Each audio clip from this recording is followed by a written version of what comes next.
అధికార యంత్రాంగం ప్రజల సహాయక చర్యల్లో నిమగ్నమై ఉందని కలెక్టర్ రాహుల్ రావు స్పష్టం చేశారు. మెదక్ జిల్లా కౌడిపల్లి మండలం తునికి గ్రామంలో వర్షానికి కూలిన ఇంటిని పరిశీలించి అనంతరం ఓరచెరువు అలుగును నర్సాపూర్ ఆర్డీఓ మహిపాలరెడ్డి సమంత తహసీల్దార్తో కలిసి కలెక్టర్ పరిశీలించారు.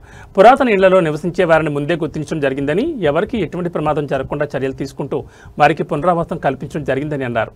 ఓరచెరువును పరిశీలిస్తూ అధికారులకు పలు సూచనలు చేశారు. సింగూరు నీటి ప్రవాహ ఉధృతి పెరుగుతుందని ప్రజలందరూ అప్రమత్తంగా ఉండాలన్నారు.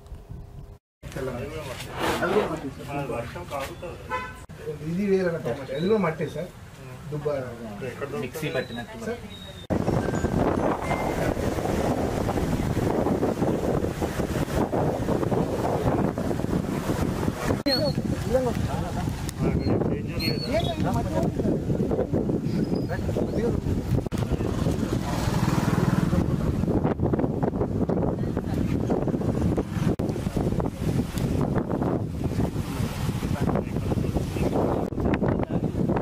మెదక్ జిల్లా వ్యాప్తంగా కూడా పడడం జరిగింది. మరి దాంట్లో ఒక సగం మండలాలు, మొత్తం మన 21 మండలంలో ఒక సగం మండలాలు అతి భారీ వర్షం పడ్డది. సో వాటిలో అంతా కూడా మనకి ఎక్కడెక్కడైతే రోడ్స్, కల్వర్ట్స్, కాజ్వేస్ ఇవన్నీ ఓవర్ఫ్లో అయినాయో సో అక్కడంతా కూడా మనం ట్రాఫిక్ని అంతా కూడా అక్కడ ఆపడం జరిగింది.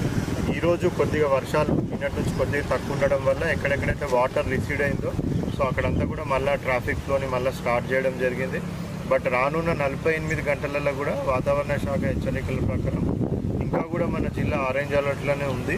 సో అందరూ కూడా దయచేసి రిక్వెస్ట్ ఏంటి అనేసి అంటే అత్యవసరం అయితే తప్పితే బయటికి రావద్దు అనేది కూడా రిక్వెస్ట్ చేస్తూ ఉన్నాం. బట్ మన జిల్లాలోనే కాకుండా మనం వేరే దగ్గర కూడా చూస్తూ ఉన్నాం. ఏంటి అంటే దూర ప్రాంతాలకు వేరే జిల్లా వాసులు మహారాష్ట్ర కానివ్వండి వేరే ఇతర ప్రాంతాలకు వెళ్ళి కూడా అక్కడ కూడా వాళ్ళు ఈ వర్షాల వల్ల వరదలలో చిక్కుకొని కూడా చనిపోవడం జరిగిన సంఘటనలు కూడా మనం చూస్తూ ఉన్నాం. విజ్ఞప్తి ఏంటంటే దూర ప్రాంత ప్రయాణాలు దయచేసి వాయిదా